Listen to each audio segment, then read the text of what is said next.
ಓಂ ಶಾಂತಿ. ಮಧುರಾತಿ ಮಧುರ ಶಿವ ಪರಮಾತ್ಮ ತಂದೆಯ ಮಧುರ ಮಹಾವಾಕ್ಯವನ್ನು ಕೇಳೋಣ.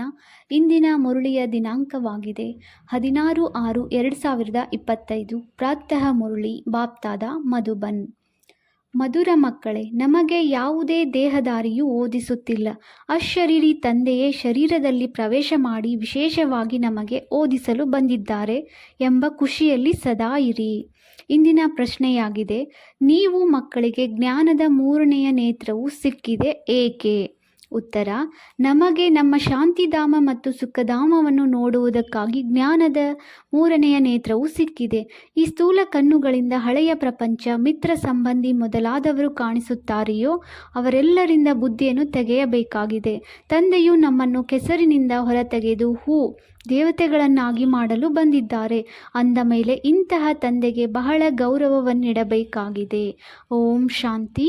ಶಿವ ಭಗವಾನ್ ವಾಚ್. ಮಕ್ಕಳ ಪ್ರತಿ ಶಿವ ಭಗವಂತನಿಗೆ ಸತ್ಯ ತಂದೆ ಎಂದು ಅವಶ್ಯವಾಗಿ ಹೇಳುತ್ತಾರೆ, ಏಕೆಂದರೆ ರಚಯಿತನಲ್ಲವೇ? ಭಗವಾನ್ ಭಗವತಿಯರನ್ನಾಗಿ ಮಾಡಲು ನೀವು ಮಕ್ಕಳಿಗೆ ಭಗವಂತನು ಓದಿಸುತ್ತಾರೆ. ಇದನ್ನು ಪ್ರತಿಯೊಬ್ಬರೂ ಬಹಳ ಚೆನ್ನಾಗಿ ಅರಿತಿದ್ದೀರಿ.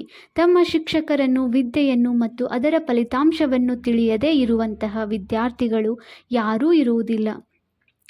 ನಿಮಗೆ ಭಗವಂತನೇ ಓದಿಸುತ್ತಾರೆ ಅಂದ ಮೇಲೆ ಮಕ್ಕಳಿಗೆ ಎಷ್ಟೊಂದು ಖುಷಿ ಇರಬೇಕು. ಆದರೆ ಈ ಖುಷಿಯು ಏಕೆ ಸ್ಥಿರವಾಗಿರುವುದಿಲ್ಲ? ನಿಮಗೆ ತಿಳಿದಿದೆ, ಯಾವುದೇ ದೇಹದಾರಿ ಮನುಷ್ಯರು ನಮಗೆ ಓದಿಸುತ್ತಿಲ್ಲ. ಅಶರೀರಿ ತಂದೆಯು ಶರೀರದಲ್ಲಿ ಬ್ರಹ್ಮರವರಲ್ಲಿ ಪ್ರವೇಶ ಮಾಡಿ ನೀವು ಮಕ್ಕಳಿಗೆ ಓದಿಸಲು ಬಂದಿದ್ದಾರೆ. ಭಗವಂತನೇ ಬಂದು ಓದಿಸುತ್ತಾರೆಂಬುದು ಮತ್ಯಾರಿಗೂ ತಿಳಿದಿಲ್ಲ. ನಾವು ಭಗವಂತನ ಮಕ್ಕಳಾಗಿದ್ದೇವೆ, ನಮಗೆ ಅವರೇ ಓದಿಸುತ್ತಾರೆ. ಅವರು ಜ್ಞಾನ ಸಾಗರನೂ ಆಗಿದ್ದಾರೆ ಎಂಬುದನ್ನು ನೀವು ತಿಳಿದುಕೊಂಡಿದ್ದೀರಿ. ಶಿವ ತಂದೆಯ ಸನ್ಮುಖದಲ್ಲಿ ಕುಳಿತಿದ್ದೀರಿ. ಆತ್ಮಗಳು ಮತ್ತು ಪರಮಾತ್ಮನು ಈ ಸಮಯದಲ್ಲಿಯೇ ಮಿಲನ ಮಾಡುತ್ತಿರಬೇಕು. ಆದರೆ ಇಲ್ಲಂತೂ ಇಂತಿಂಥವರು ಇದ್ದಾರೆ, ತಂದೆಯನ್ನು ಮರೆತೇ ಹೋಗುತ್ತಾರೆ, ಏನನ್ನೂ ತಿಳಿದುಕೊಂಡಿಲ್ಲ. ಬಹಳ ಮಕ್ಕಳು ಇದನ್ನು ಮರೆತು ಹೋಗುತ್ತಾರೆಂದು ಸ್ವಯಂ ಭಗವಂತನೇ ಹೇಳುತ್ತಾರೆ. ಇಲ್ಲದೆ ಹೋದರೆ ಆ ಖುಷಿ ಇರಬೇಕಲ್ಲವೇ? ನಾವು ಭಗವಂತನ ಮಕ್ಕಳಾಗಿದ್ದೇವೆ, ಅವರೇ ನಮಗೆ ಓದಿಸುತ್ತಿದ್ದಾರೆ. ಮಾಯೆಯು ಎಷ್ಟು ಪ್ರಬಲವಾಗಿದೆ, ಸಂಪೂರ್ಣವಾಗಿ ಮರೆಸಿಬಿಡುತ್ತದೆ. ಈ ಕಣ್ಣುಗಳಿಂದ ಯಾವ ಪ್ರಪಂಚ, ಮಿತ್ರ, ಸಂಬಂಧಿ ಮೊದಲಾದವರನ್ನು ನೋಡುತ್ತೀರೋ ಅದರ ಕಡೆ ಬುದ್ಧಿಯು ಹೊರಟು ಹೋಗುತ್ತದೆ. ನೀವು ಮಕ್ಕಳಿಗೆ ಈಗ ತಂದೆಯು ಮೂರನೆಯ ನೇತ್ರವನ್ನು ಕೊಡುತ್ತಾರೆ. ನೀವು ಶಾಂತಿಧಾಮ, ಸುಖಧಾಮವನ್ನು ನೆನಪು ಮಾಡಿ. ಇದು ದುಃಖಧಾಮ, ಚೀಚಿ ಪ್ರಪಂಚವಾಗಿದೆ. ನೀವು ತಿಳಿದುಕೊಂಡಿದ್ದೀರಿ, ಭಾರತವು ಸ್ವರ್ಗವಾಗಿತ್ತು, ಈಗ ನರಕವಾಗಿದೆ. ತಂದೆಯು ಮತ್ತೆ ಬಂದು ಹೂಗಳನ್ನಾಗಿ ಮಾಡುತ್ತಾರೆ. ಅಲ್ಲಿ ನಿಮಗೆ 21 ಜನ್ಮಗಳಿಗಾಗಿ ಸುಖವೂ ಸಿಗುತ್ತದೆ. ಇದಕ್ಕಾಗಿಯೇ ನೀವು ಓದುತ್ತಿದ್ದೀರಿ. ಆದರೆ ಪೂರ್ಣ ರೀತಿಯಲ್ಲಿ ಓದದೇ ಇರುವ ಕಾರಣ ಇಲ್ಲಿಯ ಹಣ, ಅಧಿಕಾರ ಮೊದಲಾದವುಗಳಲ್ಲಿಯೇ ಬುದ್ಧಿಯು ಹಾಕಿಕೊಳ್ಳುತ್ತದೆ. ಅದರಿಂದ ಬುದ್ಧಿಯು ದೂರವಾಗುವುದೇ ಇಲ್ಲ. ತಂದೆಯು ತಿಳಿಸುತ್ತಾರೆ, ಶಾಂತಿಧಾಮ, ಸುಖಧಾಮದ ಕಡೆ ಬುದ್ಧಿಯನ್ನಿಡಿ. ಆದರೆ ಬುದ್ಧಿಯು ಈ ಕೊಳಕು ಪ್ರಪಂಚದ ಕಡೆಯೇ ಹಾಕಿಕೊಂಡಿದೆ, ಬಿಡುತ್ತಿಲ್ಲ. ಬಲೆ, ಇಲ್ಲಿ ಕುಳಿತಿದ್ದಾರೆ, ಆದರೂ ಸಹ ಹಳೆಯ ಪ್ರಪಂಚದಿಂದ ಬುದ್ಧಿಯು ದೂರವಾಗಿಲ್ಲ. ಪವಿತ್ರ ಹೂಗಳನ್ನಾಗಿ ಮಾಡಲು ತಂದೆಯು ಬಂದಿದ್ದಾರೆ.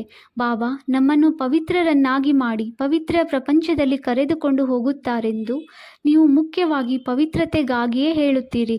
ಅಂದ ಮೇಲೆ ಇಂತಹ ತಂದೆಯ ಪ್ರತಿ ಎಷ್ಟೊಂದು ಗೌರವವನ್ನಿಡಬೇಕು. ವಾಸ್ತವದಲ್ಲಿ ತಂದೆಗೆ ಬಲಿಹಾರಿಯಾಗಿ ಬಿಡಬೇಕು. ಯಾರು ಪರಮಧಾಮದಿಂದ ಬಂದು ನಾವು ಮಕ್ಕಳಿಗೆ ಓದಿಸುತ್ತಾರೆ, ಮಕ್ಕಳಿಗಾಗಿ ಎಷ್ಟೊಂದು ಪರಿಶ್ರಮ ಪಡುತ್ತಾರೆ, ಒಮ್ಮೆಲೆ ಕೆಸರಿನಿಂದ ಹೊರತೆಗೆಯುತ್ತಾರೆ. ನೀವೀಗ ಹೂಗಳಾಗುತ್ತಿದ್ದೀರಿ. ಕಲ್ಪಕಲ್ಪವೂ ನಾವು ಈ ರೀತಿ ಹೂಗಳಾಗುತ್ತೇವೆಂಬುದು ನಿಮಗೆ ತಿಳಿದಿದೆ. ಮನುಷ್ಯರಿಂದ ದೇವತೆಗಳನ್ನಾಗಿ ಮಾಡಿದರು ಸದ್ಗುರು ಎಂದು ಹೇಳುತ್ತಾರೆ. ಈಗ ನಮಗೆ ಆ ತಂದೆಯೇ ಓದಿಸುತ್ತಿದ್ದಾರೆ. ಇಲ್ಲಿ ನಾವು ಮನುಷ್ಯರಿಂದ ದೇವತೆಗಳಾಗಲು ಬಂದಿದ್ದೇವೆ. ಈಗ ನಿಮಗೆ ಇದು ಅರ್ಥವಾಗಿದೆ. ನಾವು ಸ್ವರ್ಗವಾಸಿಗಳಾಗಿದ್ದೆವು ಎಂಬುದು ಮೊದಲು ತಿಳಿದಿರಲಿಲ್ಲ. ಈಗ ತಂದೆಯು ತಿಳಿಸಿದ್ದಾರೆ, ಮಕ್ಕಳೇ, ನೀವು ರಾಜ್ಯ ಮಾಡುತ್ತಿದ್ದೀರಿ. ನಂತರ ರಾವಣನು ರಾಜ್ಯವನ್ನು ಕಸಿದುಕೊಂಡಿದ್ದಾನೆ. ನೀವೇ ಬಹಳ ಸುಖವನ್ನು ನೋಡಿದ್ದೀರಿ. ನಂತರ 84 ಜನ್ಮಗಳನ್ನು ತೆಗೆದುಕೊಳ್ಳುತ್ತಾ ಏಣಿಯನ್ನು ಕೆಳಗಿಳಿಯುತ್ತೀರಿ. ಇದು ಚೀಚಿ ಪ್ರಪಂಚವಾಗಿದೆ. ಎಷ್ಟೊಂದು ಮಂದಿ ಮನುಷ್ಯರು ದುಃಖಿಯಾಗಿದ್ದಾರೆ. ಲಕ್ಷಾಂತರ ಮಂದಿ ಹಸಿವಿನಿಂದ ಸಾಯುತ್ತಿರುತ್ತಾರೆ. ಏನೂ ಸುಖವಿಲ್ಲ. ಬಲೆ, ಎಷ್ಟೇ ಧನವಂತರಿರಬಹುದು, ಆದರೂ ಸಹ ಈ ಅಲ್ಪ ಕಾಲದ ಸುಖವು ಕಾಗವಿಷ್ಟ ಸಮಾನ ಸುಖವಾಗಿದೆ. ಇದಕ್ಕೆ ವಿಷಯ ವೈತರಣಿ ನದಿ ಎಂದು ಹೇಳಲಾಗುತ್ತದೆ. ಸ್ವರ್ಗದಲ್ಲಂತೂ ನೀವು ಬಹಳ ಸುಖಿಯಾಗಿರುತ್ತೀರಿ. ನೀವೀಗ ಶ್ಯಾಮರಿಂದ ಸುಂದರರಾಗುತ್ತೀರಿ. ನೀವೀಗ ತಿಳಿದುಕೊಂಡಿದ್ದೀರಿ. ನಾವೇ ದೇವತೆಗಳಾಗಿದ್ದೆವು. ನಂತರ ಪುನರ್ಜನ್ಮವನ್ನು ತೆಗೆದುಕೊಳ್ಳುತ್ತಾ ಇಂದು ವೇಶ್ಯಾಲಯದಲ್ಲಿದ್ದೇವೆ. ಈಗ ಪುನಃ ನಿಮ್ಮನ್ನು ತಂದೆಯು ಶಿವಾಲಯದಲ್ಲಿ ಕರೆದುಕೊಂಡು ಹೋಗುತ್ತಾರೆ. ಶಿವತಂದೆಯು ಸ್ವರ್ಗದ ಸ್ಥಾಪನೆ ಮಾಡುತ್ತಿದ್ದಾರೆ. ನಿಮಗೆ ವಿದ್ಯೆಯನ್ನು ಓದಿಸುತ್ತಿದ್ದಾರೆ. ಅಂದ ಮೇಲೆ ಚೆನ್ನಾಗಿ ಓದಬೇಕಲ್ಲವೇ? ಓದುತ್ತಾ ಚಕ್ರವನ್ನು ಬುದ್ಧಿಯಲ್ಲಿಟ್ಟುಕೊಂಡು ದೈವಿ ಗುಣಗಳನ್ನು ಧಾರಣೆ ಮಾಡಬೇಕಾಗಿದೆ. ನೀವು ಮಕ್ಕಳು ರೂಪ ಬಸಂತರಾಗಿದ್ದೀರಿ. ನಿಮ್ಮ ಬಾಯಿಂದ ಸದಾ ಜ್ಞಾನರತ್ನಗಳೇ ಬರಲಿ, ಕಲ್ಲುಗಳಲ್ಲ. ತಂದೆಯು ಹೇಳುತ್ತಾರೆ, ನಾನು ರೂಪ ಬಸಂತನಾಗಿದ್ದೇನೆ. ನಾನು ಪರಮಾತ್ಮನು ಜ್ಞಾನ ಸಾಗರನಾಗಿದ್ದೇನೆ. ವಿದ್ಯೆಯು ಆದಾಯದ ಮೂಲವಾಗುತ್ತದೆ. ಯಾವಾಗ ಓದಿ ವಕೀಲರು ವೈದ್ಯರಾಗುತ್ತಾರೆಯೋ ಆಗ ಲಕ್ಷಾಂತರ ರೂಪಾಯಿಗಳನ್ನು ಸಂಪಾದಿಸುತ್ತಾರೆ. ಒಬ್ಬ ವೈದ್ಯನು ತಿಂಗಳಿಗೆ ₹1,00,000 ಸಂಪಾದಿಸುತ್ತಾರೆ. ಅವರಿಗೆ ತಿನ್ನುವುದಕ್ಕೂ ಬಿಡುವಿರುವುದಿಲ್ಲ. ನೀವು ಸಹ ಓದುತ್ತಿದ್ದೀರಿ. ಅಂದ ಮೇಲೆ ನೀವು ಏನಾಗುತ್ತೀರಿ?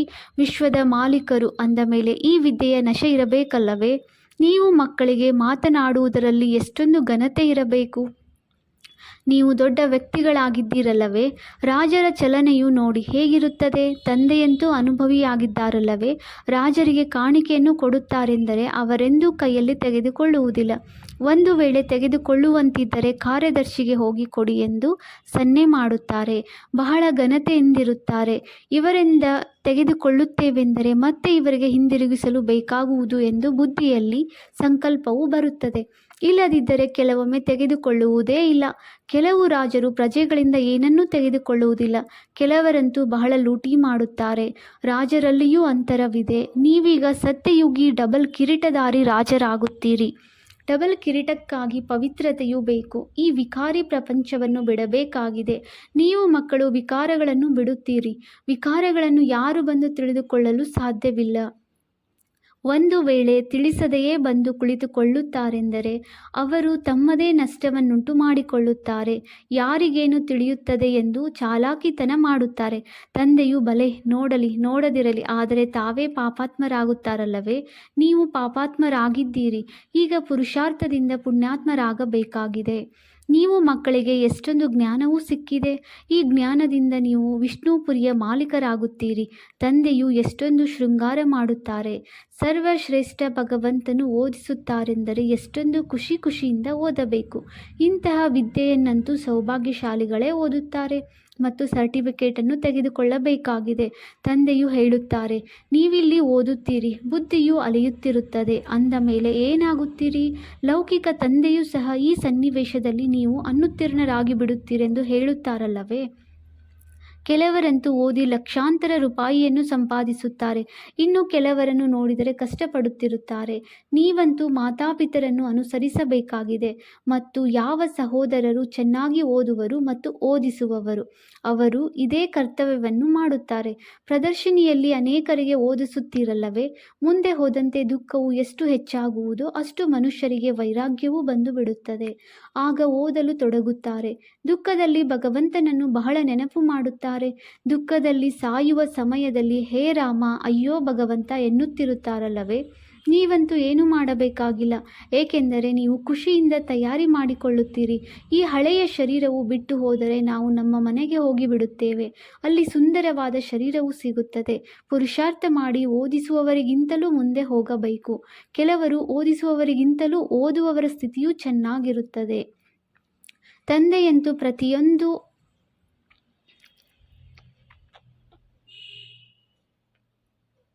ಮಾತನ್ನು ತಿಳಿದುಕೊಂಡಿದ್ದಾರಲ್ಲವೇ? ನೀವು ಮಕ್ಕಳು ಸಹ ತಿಳಿದುಕೊಳ್ಳುತ್ತೀರಿ. ಅಂದ ಮೇಲೆ ತಮ್ಮನ್ನು ನೋಡಿಕೊಳ್ಳಿ. ನನ್ನಲ್ಲಿ ಯಾವ ಕೊರತೆ ಇದೆ? ಮಾಯೆಯ ವಿಘ್ನಗಳಿಂದ ಪಾರಾಗಬೇಕಾಗಿದೆ. ಅದರಲ್ಲಿ ಸಿಕ್ಕಿ ಹಾಕಿಕೊಳ್ಳಬಾರದು. ಮಾಯೆಯು ಬಹಳ ಶಕ್ತಿಶಾಲಿಯಾಗಿದೆ. ನಾವು ನಡೆಯಲು ಹೇಗೆ ಸಾಧ್ಯ ಎಂದು ಯಾರಾದರೂ ಹೀಗೆ ಯೋಚಿಸುವುದಾದರೆ ಮಾಯೆಯು ಅಂಥವರನ್ನು ಒಮ್ಮೆಲೆ ತಿಂದುಬಿಡುತ್ತದೆ. ಗಜ ಆನೆಯನ್ನು ಮೊಸಳೆ ತಿಂದಿತು. ಇದು ಈಗಿನ ಮಾತಲ್ಲವೇ? ಒಳ್ಳೊಳ್ಳೆಯ ಮಕ್ಕಳನ್ನೂ ಸಹ ಮಾಯಾರೂಪಿ ಮೊಸಳೆಯು ಒಂದೇ ಸಲ ನುಂಗಿಬಿಡುತ್ತದೆ. ತಮ್ಮನ್ನು ಬಿಡಿಸಿಕೊಳ್ಳಲು ಸಾಧ್ಯವಾಗುವುದಿಲ್ಲ.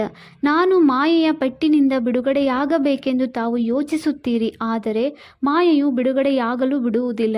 ಬಾಬಾ ನಮ್ಮನ್ನು ಈ ರೀತಿ ಹಿಡಿದುಕೊಳ್ಳದಿರಲಿ ಎಂದು ಮಾಯೆಗೆ ಹೇಳಿ ಎಂದು ಹೇಳುತ್ತಾರೆ. ಅರೆ, ಇದು ಯುದ್ಧದ ಮೈದಾನವಲ್ಲವೇ? ಮೈದಾನದಲ್ಲಿ ನಮಗೆ ಈಟಿ ಎಸೆಯಬಾರದೆಂದು ಇವರಿಗೆ ಹೇಳಿ ಎಂದು ಹೇಳುವುದುಂಟೆ? ಪಂದ್ಯದಲ್ಲಿ ನಮಗೆ ನಮ್ಮ ಕಡೆ ಚೆಂಡನ್ನು ಎಸೆಯಬೇಡಿ ಎಂದು ಹೇಳುತ್ತಾರೆಯೇ? ಈ ರೀತಿ ಹೇಳುವಂತಿದ್ದರೆ ಯುದ್ಧದ ಮೈದಾನದಲ್ಲಿ ಬಂದಿದ್ದೀರೆಂದರೆ ನೀವು ಹೊಡೆಯಿರಿ ಎಂದು ಹೇಳಿಬಿಡುತ್ತಾರೆ. ಅದೇ ರೀತಿ ಮಾಯೆಯೂ ಸಹ ಹೆಚ್ಚಿನದಾಗಿ ಹಿಂದೆ ಬೀಳುತ್ತದೆ. ನೀವು ಬಹಳ ಶ್ರೇಷ್ಠ ಪದವಿಯನ್ನು ಪಡೆಯಬಲ್ಲಿರಿ, ಭಗವಂತನೇ ಓದಿಸುತ್ತಾರೆ. ಇದು ಕಡಿಮೆ ಮಾತೇನು? ನಂಬರ್ವಾರ್ ಪುರುಷಾರ್ಥದನುಸಾರ ಈಗ ನಿಮ್ಮದು ಏರುವ ಕಲೆಯಾಗುತ್ತದೆ. ನಮ್ಮ ಭವಿಷ್ಯದ ಜೀವನವನ್ನು ವಜ್ರ ಸಮಾನ ಮಾಡಿಕೊಳ್ಳಬೇಕು. ವಿಘ್ನಗಳನ್ನು ಕಳೆಯುತ್ತಾ ಹೋಗಬೇಕೆಂದು ಪ್ರತಿಯೊಬ್ಬ ಮಗುವು ಆಸಕ್ತಿಯನ್ನಿಡಬೇಕು. ಹೇಗಾದರೂ ಮಾಡಿ ತಂದೆಯಿಂದ ಆಸ್ತಿಯನ್ನು ತೆಗೆದುಕೊಳ್ಳಬೇಕಾಗಿದೆ. ಇಲ್ಲದಿದ್ದರೆ ನಾವು ಕಲ್ಪಾಂತರವು ಅನುತ್ತೀರ್ಣರಾಗಿ ಬಿಡಬೇಕಾಗುತ್ತದೆ. ತಿಳಿದುಕೊಳ್ಳಿ, ಯಾರಾದರೂ ಸಾಹುಕಾರರ ಮಗನಾಗಿದ್ದರೆ ತಂದೆಯು ಅವರನ್ನು ಈ ವಿದ್ಯಾಭ್ಯಾಸಕ್ಕಾಗಿ ತಡೆದರೆ ನಾವಂತೂ ಈ ಲಕ್ಷಾಂತರ ರೂಪಾಯಿಗಳನ್ನು ತೆಗೆದುಕೊಂಡು ಏನು ಮಾಡುವುದು?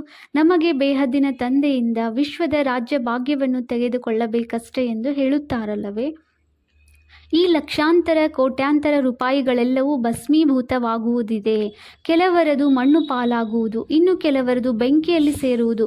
ಇಡೀ ಸೃಷ್ಟಿರೂಪಿ ಬಿದುರಿನ ಕಾಡಿಗೆ ಬೆಂಕಿ ಬೀಳುವುದಿದೆ. ಇದೆಲ್ಲವೂ ರಾವಣನ ಲಂಕೆಯಾಗಿದೆ. ನೀವೆಲ್ಲರೂ ಸೀತೆಯರಾಗಿದ್ದೀರಿ. ಈಗ ರಾಮನು ಬಂದಿದ್ದಾರೆ. ಇಡೀ ಧರಣಿಯೇ ಒಂದು ದ್ವೀಪವಾಗಿದೆ. ಈ ಸಮಯವು ರಾವಣ ರಾಜ್ಯವಾಗಿದೆ. ತಂದೆಯು ಬಂದು ರಾವಣ ರಾಜ್ಯವನ್ನು ಸಮಾಪ್ತಿ ಮಾಡಿಸಿ ನಿಮ್ಮನ್ನು ರಾಮರಾಜ್ಯದ ಮಾಲೀಕರನ್ನಾಗಿ ಮಾಡುತ್ತಾರೆ. ನಿಮಗೆ ಆಂತರಿಕವಾಗಿ ಬಹಳ ಖುಷಿ ಇರಬೇಕು. ಗಾಯನವೂ ಇದೆ. ಅತೀಂದ್ರಿಯ ಸುಖವನ್ನು ಕೇಳಬೇಕೆಂದರೆ ಮಕ್ಕಳಿಂದ ಕೇಳಿ. ನೀವು ಪ್ರದರ್ಶಿನಿಯಲ್ಲಿ ತಮ್ಮ ಸುಖದ ಅನುಭವವನ್ನು ತಿಳಿಸುತ್ತೀರಲ್ಲವೇ? ನಾವು ಭಾರತವನ್ನು ಸ್ವರ್ಗವನ್ನಾಗಿ ಮಾಡುತ್ತಿದ್ದೇವೆ. ಶ್ರೀಮತದನುಸಾರ ಭಾರತದ ಸೇವೆ ಮಾಡುತ್ತಿದ್ದೇವೆ. ಎಷ್ಟೆಷ್ಟು ಶ್ರೀಮತದಂತೆ ನಡೆಯುತ್ತೀರೋ ಅಷ್ಟು ಶ್ರೇಷ್ಠರಾಗುವಿರಿ. ನಿಮಗೆ ಮತ ಕೊಡುವವರು ಅನೇಕರು ಬರುತ್ತಾರೆ. ಆದ್ದರಿಂದ ಅವರನ್ನು ಪರಿಶೀಲಿಸಬೇಕಾಗಿದೆ. ತಮ್ಮನ್ನು ಸಂಭಾಲನೆ ಮಾಡಿಕೊಳ್ಳಬೇಕು. ಕೆಲವೊಂದು ಕಡೆ ಮಾಯೆಯು ಗುಪ್ತವಾಗಿ ಪ್ರವೇಶ ಮಾಡುತ್ತದೆ. ನೀವು ವಿಶ್ವದ ಮಾಲೀಕರಾಗುತ್ತೀರೆಂದರೆ ಬಹಳ ಖುಷಿ ಇರಬೇಕು. ಬಾಬಾ, ನಾವು ತಮ್ಮಿಂದ ಸ್ವರ್ಗದ ಆಸ್ತಿಯನ್ನು ತೆಗೆದುಕೊಳ್ಳಲು ಬಂದಿದ್ದೇವೆ. ಸತ್ಯನಾರಾಯಣನ ಕಥೆಯನ್ನು ಕೇಳಿ ನಾವು ನರನಿಂದ ನಾರಾಯಣ, ನಾರಿಯಿಂದ ಲಕ್ಷ್ಮಿಯಾಗುತ್ತೇವೆಂದು ಹೇಳುತ್ತೀರಿ. ನೀವೆಲ್ಲರೂ ಕೈ ಎತ್ತುತ್ತೀರಿ. ನಾವು ಸಂಪೂರ್ಣ ತೆಗೆದುಕೊಂಡೇ ತೋರಿಸುತ್ತೇವೆ. ಇಲ್ಲದಿದ್ದರೆ ನಾವು ಕಲ್ಪಾಂತರ ಕಳೆದುಕೊಂಡು ಬಿಡುತ್ತೇವೆ. ಆದ್ದರಿಂದ ಯಾವುದೇ ವಿಘ್ನ ಬಂದರೂ ಸಹ ನಾವು ಅದನ್ನು ಗೆಲ್ಲುತ್ತೇವೆ. ಇಷ್ಟು ಸಾಹಸವು ನಿಮ್ಮಲ್ಲಿರಬೇಕು. ನೀವು ಎಷ್ಟು ಸಾಹಸವನ್ನು ತೋರಿಸುತ್ತಿದ್ದೀರಲ್ಲವೇ? ಯಾರಿಗೆ ಆಸ್ತಿಯು ಸಿಗುತ್ತದೆಯೋ ಅವರನ್ನೇಕೆ ಬಿಡುತ್ತೀರಿ? ಕೆಲವರಂತೂ ಸ್ಥಿರವಾಗಿ ನಿಂತರು, ಇನ್ನು ಕೆಲವರು ಹೊರಟು ಹೋದರು. ಒಳ್ಳೊಳ್ಳೆಯ ಮಕ್ಕಳನ್ನು ಸಹ ಮಾಯೆಯು ತಿಂದು ಬಿಟ್ಟಿತು. ಮಾಯಾ ಹೆಬ್ಬಾವು ತಿಂದು ಎಲ್ಲವನ್ನೂ ನುಂಗಿಬಿಟ್ಟಿತು. ಈಗ ತಂದೆಯು ತಿಳಿಸುತ್ತಾರೆ, ಹೇ ಆತ್ಮಗಳೇ, ಬಹಳ ಪ್ರೀತಿಯಿಂದ ತಿಳಿಸುತ್ತಾರೆ, ನಾನು ಪತಿತ ಪ್ರಪಂಚದಲ್ಲಿ ಬಂದು ಇದನ್ನು ಪಾವನ ಪ್ರಪಂಚವನ್ನಾಗಿ ಮಾಡುತ್ತೇನೆ. ಈಗ ಪತಿತ ಪ್ರಪಂಚದ ಮೃತ್ಯುವು ಸನ್ಮುಖದಲ್ಲಿ ನಿಂತಿದೆ. ನಾನೀಗ ನಿಮ್ಮನ್ನು ರಾಜಾದಿರಾಜರನ್ನಾಗಿ ಮಾಡುತ್ತೇನೆ. ಈಗ ಪತಿತ ರಾಜರಿಗೂ ಸಹ ರಾಜರಾಗುವಿರಿ. ಸಿಂಗಲ್ ಕಿರೀಟಧಾರಿ ರಾಜರು ಡಬಲ್ ಕಿರೀಟಧಾರಿ ರಾಜರಿಗೆ ತಲೆ ಏಕೆ ಬಾಗುತ್ತಾರೆ? ಏಕೆಂದರೆ ಅರ್ಧಕಲ್ಪದ ನಂತರ ಯಾವಾಗ ಇವರ ಪವಿತ್ರತೆಯು ಸಮಾಪ್ತಿಯಾಗುತ್ತದೆಯೋ ಆಗ ರಾವಣ ರಾಜ್ಯದಲ್ಲಿ ಎಲ್ಲರೂ ವಿಕಾರಿಗಳು ಮತ್ತು ಪೂಜಾರಿಗಳಾಗುತ್ತಾರೆ. ಆದ್ದರಿಂದ ತಂದೆಯು ಮಕ್ಕಳಿಗೆ ತಿಳಿಸುತ್ತಾರೆ, ಮಕ್ಕಳೇ, ಯಾವುದೇ ತಪ್ಪನ್ನು ಮಾಡಬೇಡಿ, ಮರೆತು ಹೋಗಬೇಡಿ, ಒಳ್ಳೆಯ ರೀತಿಯಲ್ಲಿ ಓದಿ. ಪ್ರತಿನಿತ್ಯವೂ ಮುರಳಿಯನ್ನು ಕೇಳಲು ಸಾಧ್ಯವಾಗದಿದ್ದರೆ ತಂದೆಯು ಎಲ್ಲ ಪ್ರಬಂಧಗಳನ್ನು ಮಾಡುತ್ತಾರೆ. 7 ದಿನಗಳ ಕೋರ್ಸನ್ನು ತೆಗೆದುಕೊಳ್ಳಿ. ಅದರಿಂದ ಮುರಳಿಯನ್ನು ಸಹಜವಾಗಿ ಅರ್ಥ ಮಾಡಿಕೊಳ್ಳಬಹುದು. ಎಲ್ಲಿಗೆ ಹೋದರೂ ಸಹ ಕೇವಲ 2 ಶಬ್ದಗಳನ್ನು ನೆನಪು ಮಾಡಿ. ಇದು ಮಹಾಮಂತ್ರವಾಗಿದೆ. ತಮ್ಮನ್ನು ಆತ್ಮನೆಂದು ತಿಳಿದು ತಂದೆಯನ್ನು ನೆನಪು ಮಾಡಿ. ಯಾವುದೇ ವಿಕರ್ಮ ಅಥವಾ ಪಾಪಕರ್ಮವು ದೇಹಾಭಿಮಾನದಲ್ಲಿ ಬರುವುದರಿಂದಲೇ ಆಗುತ್ತದೆ. ವಿಕರ್ಮಗಳಿಂದ ಪಾರಾಗಲು ಬುದ್ಧಿಯ ಪ್ರೀತಿಯು ಒಬ್ಬ ತಂದೆಯೊಂದಿಗಿರಲಿ, ಯಾವುದೇ ದೇಹದಾರಿಯೊಂದಿಗೆ ಅಲ್ಲ. ಒಬ್ಬ ತಂದೆಯ ಜೊತೆ ಬುದ್ಧಿಯೋಗವಿರಲಿ. ಅಂತ್ಯದವರೆಗೂ ನೆನಪು ಮಾಡಬೇಕಾಗಿದೆ. ಆಗ ಯಾವುದೇ ವಿಕರ್ಮವಾಗುವುದಿಲ್ಲ. ಇದಂತೂ ಹಳೆಯದಾದ ದೇಹವಾಗಿದೆ. ಇದರ ಅಭಿಮಾನವನ್ನು ಬಿಟ್ಟು ಬಿಡಿ. ನಾಟಕವು ಪೂರ್ಣವಾಗುತ್ತಿದೆ. ಈಗ ನಮ್ಮ 84 ಜನ್ಮಗಳು ಮುಕ್ತಾಯವಾಯಿತು. ಇದು ಹಳೆಯ ಆತ್ಮ, ಹಳೆಯ ಶರೀರವಾಗಿದೆ. ತಮೋ ಪ್ರಧಾನದಿಂದ ಸತೋಪ್ರಧಾನರಾಗಬೇಕಾಗಿದೆ. ಆಗ ಶರೀರವೂ ಸಹ ಸತೋಪ್ರಧಾನವಾದದ್ದೇ ಸಿಗುತ್ತದೆ. ಆತ್ಮವನ್ನು ಸತೋಪ್ರಧಾನ ಮಾಡಿಕೊಳ್ಳಬೇಕೆಂಬ ಚಿಂತನೆಯೇ ಇರಲಿ. ತಂದೆಯು ಇಷ್ಟನ್ನೂ ತಿಳಿಸುತ್ತಾರೆ, ಮಕ್ಕಳೇ, ನನ್ನೊಬ್ಬನನ್ನೇ ನೆನಪು ಮಾಡಿ ಇದೇ ಚಿಂತೆಯನ್ನಿಟ್ಟುಕೊಳ್ಳಿ. ಬಾಬಾ, ನಾವು ಉತ್ತೀರ್ಣರಾಗಿ ತೋರಿಸುತ್ತೇವೆ ಎಂದು ನೀವು ಹೇಳುತ್ತೀರಲ್ಲವೇ? ನಿಮಗೆ ತಿಳಿದಿದೆ, ತರಗತಿಯಲ್ಲಿ ಎಲ್ಲರಿಗೂ ಪ್ರಶಸ್ತಿಯೂ ಸಿಗುವುದಿಲ್ಲ. ಆದರೂ ಸಹ ಪುರುಷಾರ್ಥವನ್ನಂತೂ ಬಹಳ ಮಾಡುತ್ತಾರಲ್ಲವೇ? ಹಾಗೆಯೇ ನಾವು ನರನಿಂದ ನಾರಾಯಣನಾಗುವ ಸಂಪೂರ್ಣ ಪುರುಷಾರ್ಥ ಮಾಡಬೇಕು. ಕಡಿಮೆ ಏಕೆ ಮಾಡುವುದು ಎಂದು ನೀವು ಸಹ ತಿಳಿದುಕೊಳ್ಳುತ್ತೀರಿ. ಇಲ್ಲಿ ಯಾವುದೇ ಮಾತಿನ ಚಿಂತೆ ಇಲ್ಲ. ಯೋಧರೆಂದೂ ಚಿಂತೆ ಮಾಡುವುದಿಲ್ಲ. ಬಾಬಾ, ಬಹಳಷ್ಟು ಬಿರುಗಾಳಿಗಳು, ಸ್ವಪ್ನಗಳು ಇತ್ಯಾದಿ ಬರುತ್ತವೆ ಎಂದು ಕೆಲವರು ಹೇಳುತ್ತಾರೆ. ಇದೆಲ್ಲವೂ ಆಗಿಯೇ ಆಗುವುದು. ನೀವು ಒಬ್ಬ ತಂದೆಯನ್ನು ನೆನಪು ಮಾಡುತ್ತಾ ಇರಿ. ನೀವು ಒಬ್ಬ ಶತ್ರುವಿನ ಮೇಲೆ ಜಯ ಗಳಿಸಬೇಕಾಗಿದೆ. ಕೆಲವೊಮ್ಮೆ ಚಿತ್ತ ಮನಸ್ಸಿನಲ್ಲಿಯೂ ಇರದಂತಹ ಸ್ವಪ್ನಗಳು ಬರುತ್ತವೆ. ಇದೆಲ್ಲವೂ ಮಾಯೆಯದಾಗಿದೆ. ನಾವು ಮಾಯೆಯನ್ನು ಗೆಲ್ಲುತ್ತೇವೆ. ಅರ್ಧಕಲ್ಪಕ್ಕಾಗಿ ಶತ್ರುವಿನಿಂದ ರಾಜ್ಯವನ್ನು ಪಡೆಯುತ್ತೇವೆ. ನಮಗೆ ಯಾವುದೇ ಚಿಂತೆ ಇಲ್ಲ. ಸಾಹಸವಂತರು ಎಂದು ಹೂ ಎನ್ನುವುದಿಲ್ಲ. ಯುದ್ಧಕ್ಕೆ ಬಹಳ ಖುಷಿಯಿಂದ ಹೋಗುತ್ತಾರೆ. ನೀವಂತೂ ಇಲ್ಲಿ ಬಹಳ ಆರಾಮವಾಗಿ ತಂದೆಯಿಂದ ಬಹಳ ಆಸ್ತಿಯನ್ನು ತೆಗೆದುಕೊಳ್ಳುತ್ತೀರಿ. ಈ ಚೀಚಿ ಶರೀರದಿಂದ ನಾನು ನಿಮ್ಮನ್ನು ಕರೆದುಕೊಂಡು ಹೋಗಲು ಬಂದಿದ್ದೇನೆ. ನನ್ನನ್ನು ನೆನಪು ಮಾಡಿದರೆ ಪಾವನರಾಗುತ್ತೀರಿ. ಅಪವಿತ್ರ ಆತ್ಮವು ಹಿಂತಿರುಗಿ ಹೋಗಲು ಸಾಧ್ಯವಿಲ್ಲ. ಇವು ಹೊಸ ಮಾತುಗಳಾಗಿವೆ. ಒಳ್ಳೆಯದು. ಮಧುರಾತಿ ಮಧುರ. ಅಗಲಿ ಹೋಗಿ ಮರಳಿ ಸಿಕ್ಕಿರುವಂತಹ ಮಕ್ಕಳಿಗೆ ಮಾತಾಪಿತಾ ಬಾಪ್ದಾದಾರವರ ನೆನಪು, ಪ್ರೀತಿ ಹಾಗೂ ನಮಸ್ತೆ. ಆತ್ಮೀಯ ಮಕ್ಕಳಿಗೆ ಆತ್ಮೀಯ ತಂದೆಯ ನಮಸ್ತೆ. ನಾವು ಆತ್ಮೀಯ ಮಕ್ಕಳಿಂದ ಆತ್ಮೀಯ ತಂದೆಗೆ ನೆನಪು, ಪ್ರೀತಿ ಹಾಗೂ ನಮಸ್ತೆ. ಧಾರಣೆಗಾಗಿ ಮುಖ್ಯ ಸಾರ. ಪಾಯಿಂಟ್ ನಂಬರ್ 1, ವಿಕರ್ಮಗಳಿಂದ ಮುಕ್ತರಾಗಲು ಒಬ್ಬ ತಂದೆಯೊಂದಿಗೆ ಬುದ್ಧಿಯ ಪ್ರೀತಿಯನ್ನಿಡಬೇಕಾಗಿದೆ. ಈ ಅರಿದು ಹೋಗಿರುವ ದೇಹದ ಅಭಿಮಾನವನ್ನು ಬಿಟ್ಟು ಬಿಡಬೇಕಾಗಿದೆ. ಪಾಯಿಂಟ್ ನಂಬರ್ 2, ನಾವು ಯೋಧರಾಗಿದ್ದೇವೆ. ಈ ಸ್ಮೃತಿಯಿಂದ ಮಾಯಾರೂಪಿ ಶತ್ರುವಿನ ಮೇಲೆ ವಿಜಯವನ್ನು ಹೊಂದಬೇಕಾಗಿದೆ. ಅದರ ಬಗ್ಗೆ ಚಿಂತೆ ಮಾಡಬಾರದು.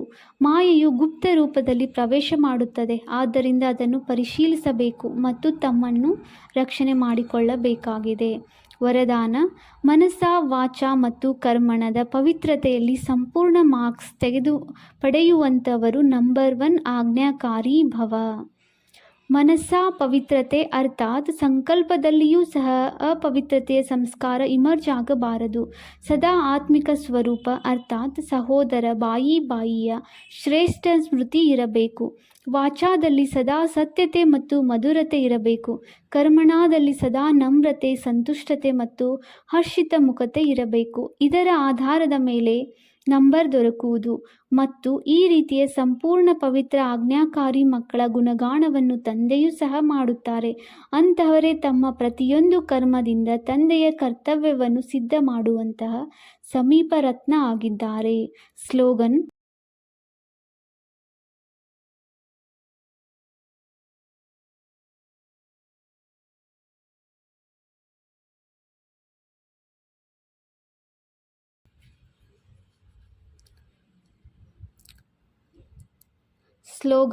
ಸಂಬಂಧ, ಸಂಪರ್ಕ ಮತ್ತು ಸ್ಥಿತಿಯಲ್ಲಿ ಲೈಟ್ ಆಗಿ, ದಿನಚರಿಯಲ್ಲಿ ಅಲ್ಲ. ಅವ್ಯಕ್ತ ಸೂಚನೆಗಳು: ಆತ್ಮಿಕ ಸ್ಥಿತಿಯಲ್ಲಿರುವಂತಹ ಅಭ್ಯಾಸ ಮಾಡಿ ಅಂತರ್ಮುಖಿಯಾಗಿರಿ. ಅಂತರ್ಮುಖಿ ಆತ್ಮ ಯಾವುದೇ ಪರಿಸ್ಥಿತಿ ಇರಲಿ, ಒಳ್ಳೆಯದಾಗಿರಲಿ ಕೆಟ್ಟದಾಗಿರಲಿ, ಆದರೆ ಪ್ರತಿ ಸಮಯ ಪ್ರತಿ ಪರಿಸ್ಥಿತಿಯಲ್ಲಿ ತನ್ನನ್ನು ಅಡ್ಜಸ್ಟ್ ಮಾಡಿಕೊಳ್ಳುತ್ತದೆ. ಒಬ್ಬಂಟಿ ಆಗಿರಲಿ ಅಥವಾ ಸಂಘಟನೆಯಲ್ಲಿ ಇರಲಿ, ಎರಡರಲ್ಲಿಯೂ ಅಡ್ಜಸ್ಟ್ ಆಗುವುದು. ಇದು ಬ್ರಾಹ್ಮಣ ಜೀವನವಾಗಿದೆ. ಓಂ ಶಾಂತಿ.